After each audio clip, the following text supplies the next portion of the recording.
perihal tentang masalah pemilu kaget atau pemilu yang terjadi. Jadi hadapinya lah ya, baca pemeriksaan apa di 0111 3800. Sampai kita bertanya lagi sama Pak Supriyadi, ini Pak Cak, mana Pak pandangan dari pihak kepolisian tentang tantangan dan resiko yang bakal terjadi tadi? Tantangannya ini Pak, yang jelas bahwa sekarang kan ada kelebihan C1 di PS, nah itu rawan menurutnya. Jadi kalau nanti terjadi kelebihan, ini jadi penggelembungan suara nanti. Jadi yang cukup rawan, yang harus memang betul dikawal oleh polisi nanti. Resiko yang terbesar mungkin ya Pak ya? Sudah kejadian yang pada tahun 2019 tidak ada kejadian ini. Jadi terjadi penggelembungan suara. Jadi pengamanan dari kepolisian sendiri sama Pak? Nah, akan kita kawal Pak.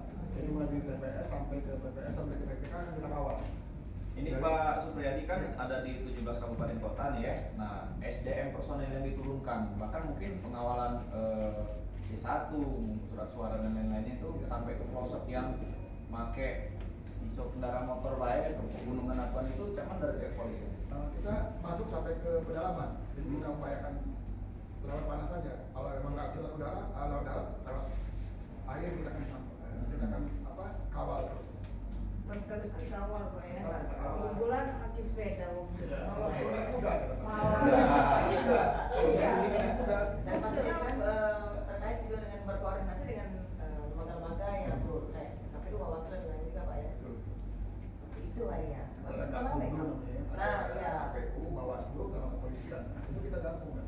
Oh, bergabung. Ada tim ya, tim Kolaborasi. pengawas. Jadi terpadu ya satu ya. Kalau dari arahan Pak Kapolda nih pengamanan ini, boleh diinformasikan bagaimana teknis persiapan dari SDM-nya sampai dengan teknisnya yang mendetail itu kan? Kalau kita berprinsipnya bahwa kita harus mengawal sejak dari TPS sampai dengan surat suara di pleno nanti. Jadi belakang anggota sudah dibagi di masing-masing TPS nanti. Nah, yang tidak terselubung Pak, kejahatan cyber di pilkada nih kan disorai kan manipulasi data dugaannya seperti itu. Jadi selain yang ada di lapangan juga di cyber juga kita siapkan di Krimsus namanya dia, di cyber crime. Itu juga diikuti di dunia maya.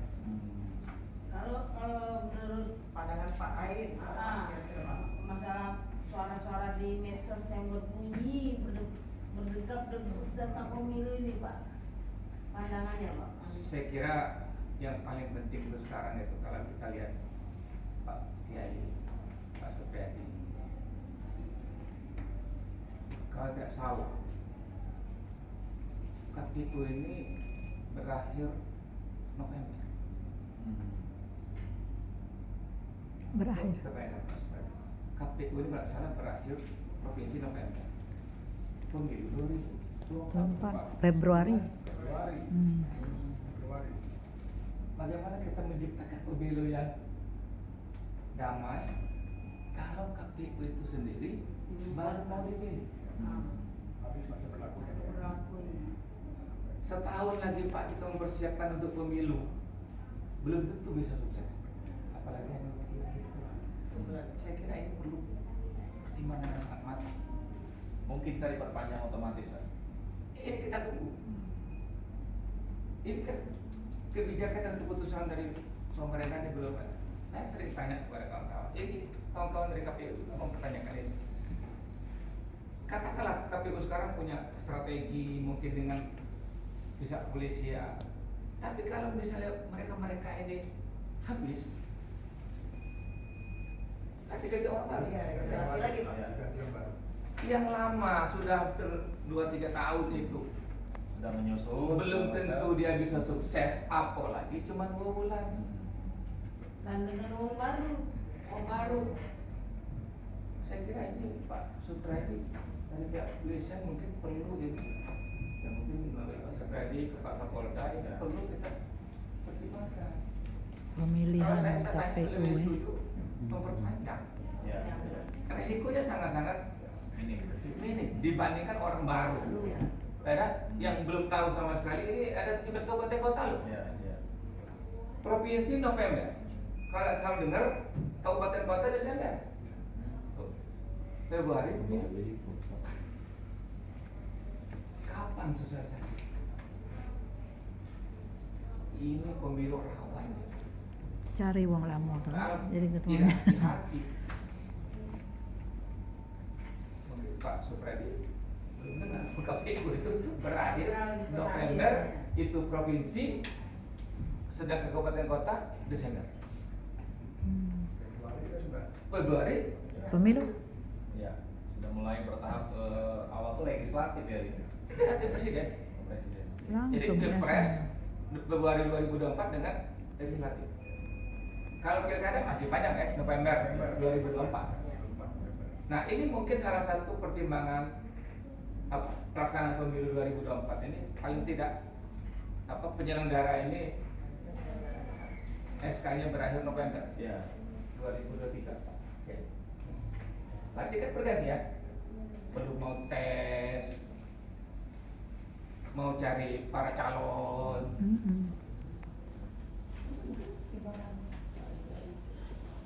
Ya, dalam waktu yang berapa bulan lagi, sementara dana pemilu ini besar Pak Kiai. Besar itu Pak Supriyadi. Nah ini mungkin Jadi bahan pertimbangan ya. pertimbangan ya. Kita kalau saya dari aspek politis lebih baik kawan-kawan yang Diperpanjang.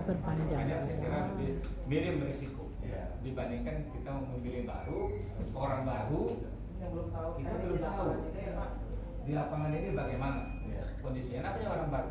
Ini pilpres, pilpres sama pileg, orang sudah lama lagi bermasalah, banyak persoalan, apalagi yang orang baru, belum pernah lagi bisa duduk di situ. Lalu dibandingkan dengan pemilu yang lalu mana? Oh jauh Pak. Dia punya rentang waktu yang masih sangat panjang kemarin. Oh. Ini kan kalau November ini pergantian Pak, berarti Desember, Januari, Februari 3 bulan. Efektif paling 2 bulan. Saya sedikit ini Pak nunggu SK lagi beberapa bulan corona. Iya. SK keluar Desember, ada bulan Januari. Bisa. Masih ada penyesuaian dulu. Nah, jadi memang ini mungkin Pak Supriyadi sampaikan ke Pak Kapolda. Ya, kalau pertimbangan kalau misalnya diperpanjang kan lebih bagus kan daripada kita berburu-buru Berisiko. ya ini kan sangat-sangat luas Pak namanya ya kan mengelola dana KPU besar loh Pak Kiai, risikonya sangat luar biasa. Pak, itu medsos tadi, bagaimana menurut Bapak, pandangan Bapak yang berperan melalui medsos ini? Saya kira medsos itu merupakan salah satu media yang sangat populer sekarang kan. Jadi kalau dulu pemilu itu Pak Kiai, Pak Supriyadi mungkin pakai baliho, pakai Spanduk. alat-alat. Sekarang ini sudah banyak menggunakan media sosial, kan efektif, efisien, cepat, mendunia, Ya. murah, ya. Benar itu. Kawan-kawan yang memanfaatkan komunikasi teknologi, Pak Kiai.